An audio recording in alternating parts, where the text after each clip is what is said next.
Thanks for joining us. And today we're going to talk about Yogananda's spiritual surrender.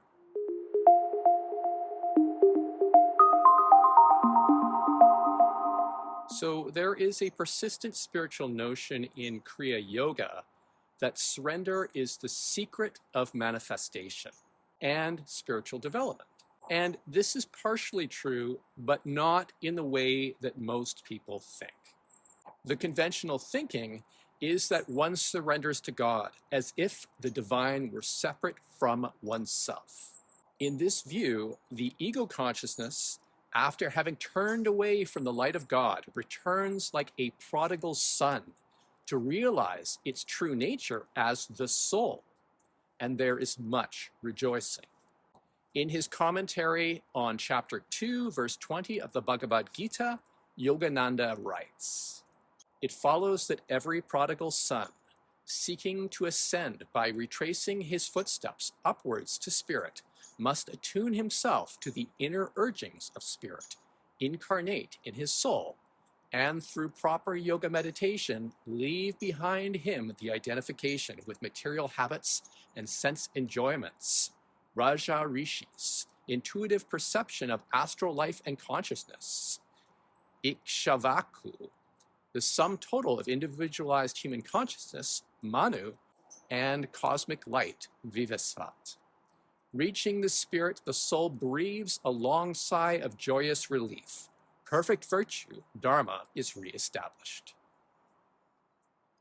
The allegory of the prodigal son is central to Christianity and makes sense coming from Yogananda, considering the fact that most of his students in the first half of the 20th century were Christian Americans, and that his version of Kriya Yoga represented a strange new Hindu religion.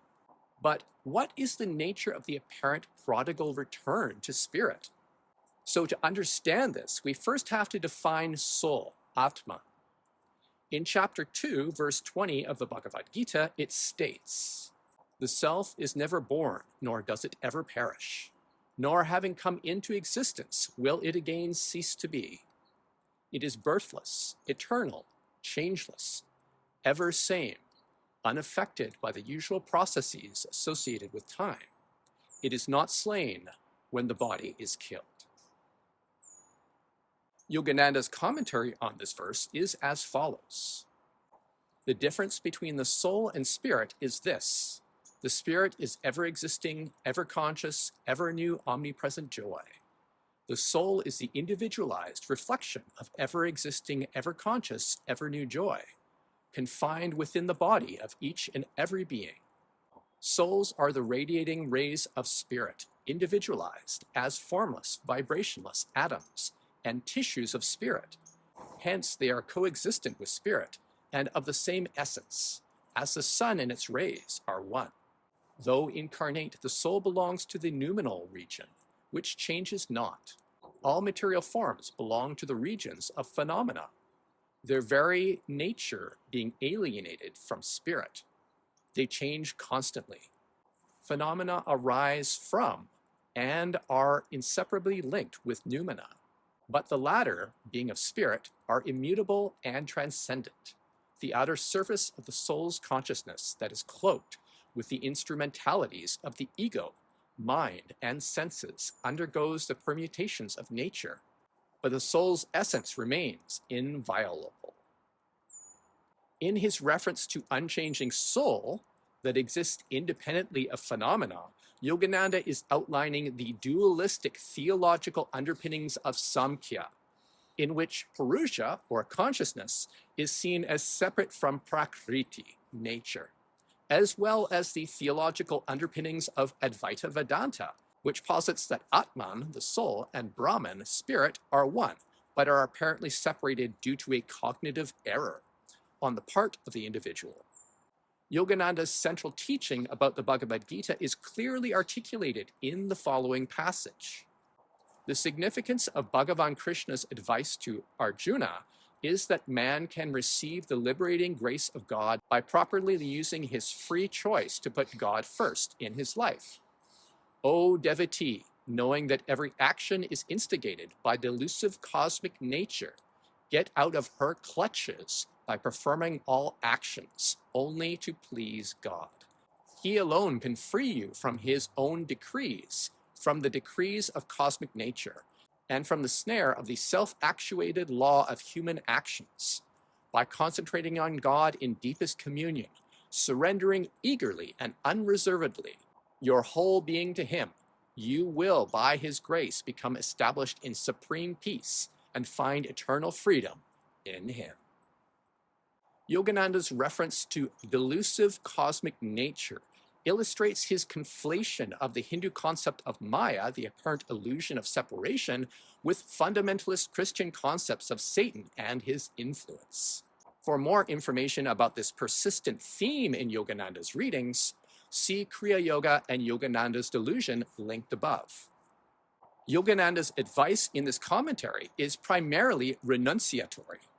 He urges the reader to perform all actions only to please God, which mirrors one of the central messages of the Bhagavad Gita, which is to perform one's duties without attachment to the outcome.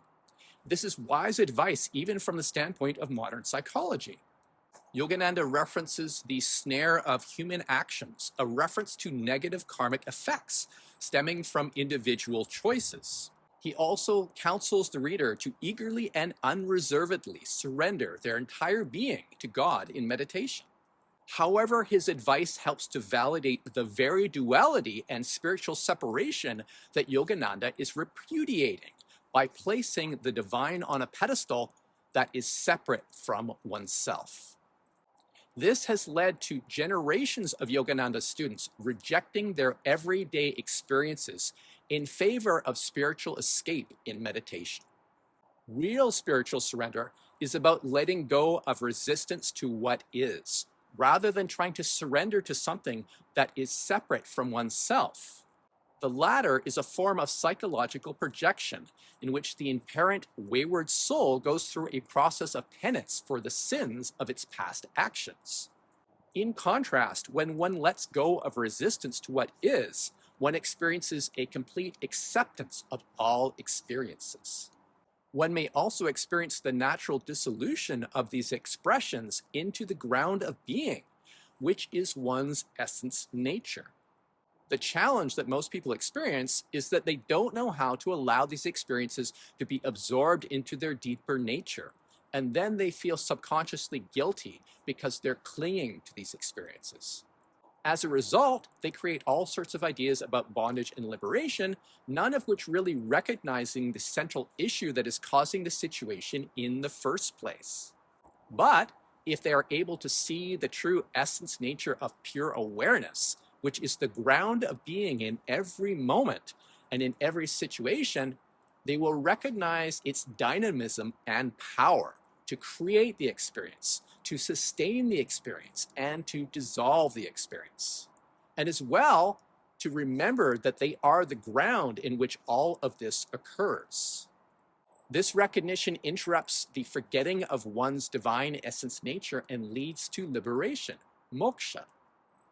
So how does one remember one's divine essence nature? The first thing we have to recognize is that we are not our thoughts and feelings.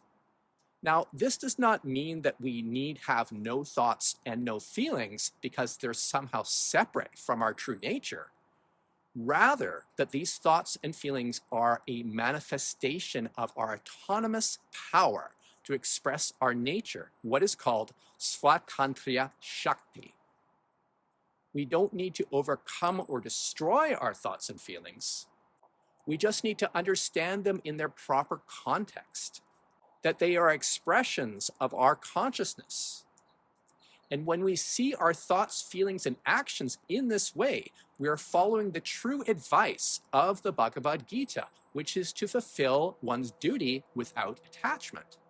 At a practical level, this allows them to dissolve without resistance back into the very consciousness from which they arose. The result of this is that we are freed from the burden of holding on to these experiences. And as they dissolve, we may have a glimpse of the pure consciousness that is the ground of our very being.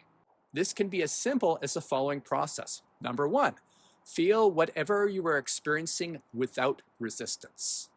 Number 2, allow the experience to move in your body in the direction it is naturally inclined. Number 3, dissolve the experience into awareness. And number 4, experience the ground of being that is pure consciousness. Throughout this process, there is intrinsic surrender, but it is not the surrender to a separate higher power. Rather, it is the surrender to the divine that expresses itself as you, which has never been apart from you, and which is the very ground of your being. So if you have any questions about this video, feel free to send me an email at info@modernkriya.com. Also check our website at modernkriya.com and our YouTube channel. So thanks for joining us, and we will see you next time.